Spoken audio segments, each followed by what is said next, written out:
Fala geral, Mamute na área. Pessoal, o que a gente pode encontrar no jogo da volta entre Fluminense e Independente Rivadavia, né? O Rivadavia vai jogar em casa contra o Fluminense nesse jogo da volta, né? Praticamente aí ainda indecisivo. A gente teve aí no primeiro jogo completamente 0-0, né? Sem gols.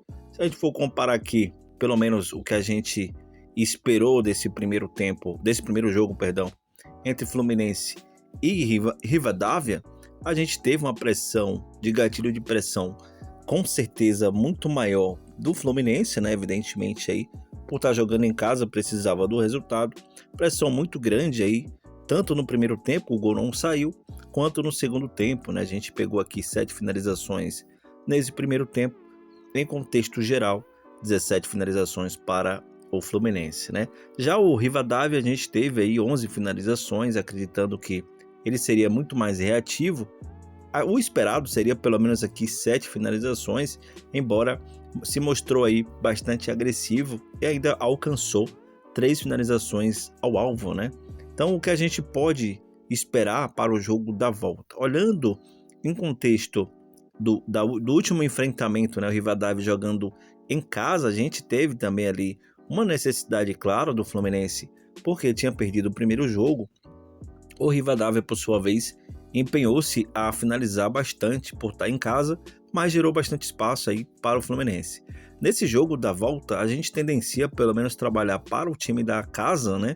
Claro que o Fluminense também precisa do resultado, não vai ser tão intransitivo assim, tão reativo assim nesse sentido de ficar apenas esperando o erro do adversário, vai tentar se impor aí. Acredito que também vão ser duas equipes aqui que vai finalizar, e a gente tem uma tendência de finalizações para o time da casa, entrando aí nesse pré-live, uma tendência de 14 finalizações para o Rivadavia. Acredito que seja até mais, mas a gente vai entrar com um pouco mais de cautela, né? Principalmente a gente pode ter um gol muito cedo aí nesse HT e ser surpreendido com a pressão maior do Fluminense. Então, para o Fluminense aqui, por estar jogando em casa, uma tendência de 9 a 10 finalizações.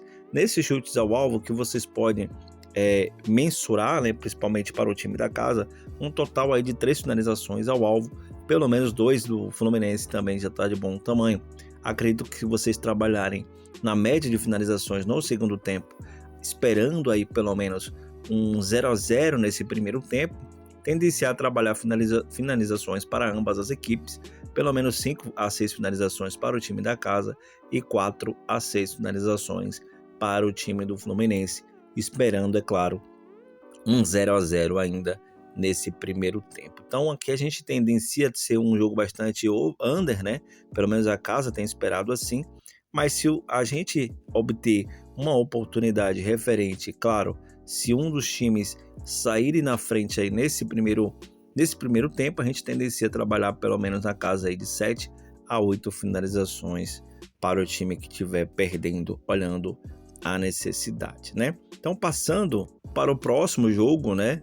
Jogo da Sul-Americana e São Paulo jogando em casa contra o Bolívar extremamente favorito em casa, obteve aí um empate em 1-1. São Paulo, acredito que foi bastante aguerrido no primeiro tempo, já no segundo tempo não soube administrar e acabou tomando o empate, né? Observe que a pressão do São Paulo no primeiro tempo foi bastante interessante, abriu o placar, em seguida, por necessidade do time, por estar jogando em casa, o Bolívar acabou aí fazendo, com a sequência, né, de finalizações, acabou fazendo aí o gol e empatando esse jogo. Em questão de finalizações, a gente já esperava finalizações bastante altas aqui, a própria casa estava esperando por mais que a gente tenha o São Paulo um pouco mais encorpado agora, né, tá se ajustando, a gente já esperava essa quantidade de finalizações aqui, 22 finalizações e 11 finalizações para o São Paulo. Então, o que a gente pode esperar para esse jogo da volta, se aqui a gente tem uma cotação de 1,45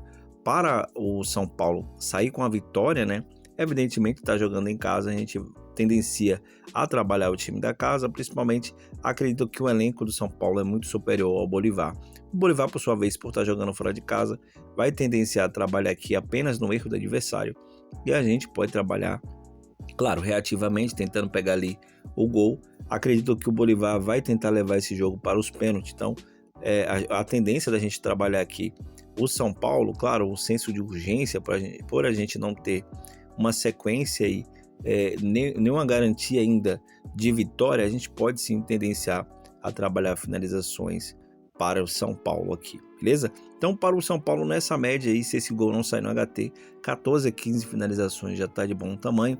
Acredito que se vocês quiserem trabalhar o Bolívar em under finalizações, seria bastante interessante nesse primeiro tempo, pelo menos menos 8 finalizações aí para o Bolívar. Agora, se vocês querem trabalhar apenas com mais segurança aí, a equipe de São Paulo, mensurando, lógico, o total aí no jogo completo, né, esperando que esse HT seja um pouco mais trancado, o São Paulo aí 15 finalizações e pelo menos 3 chutes ao alvo, 4 se você for um pouco mais aguerrido, né?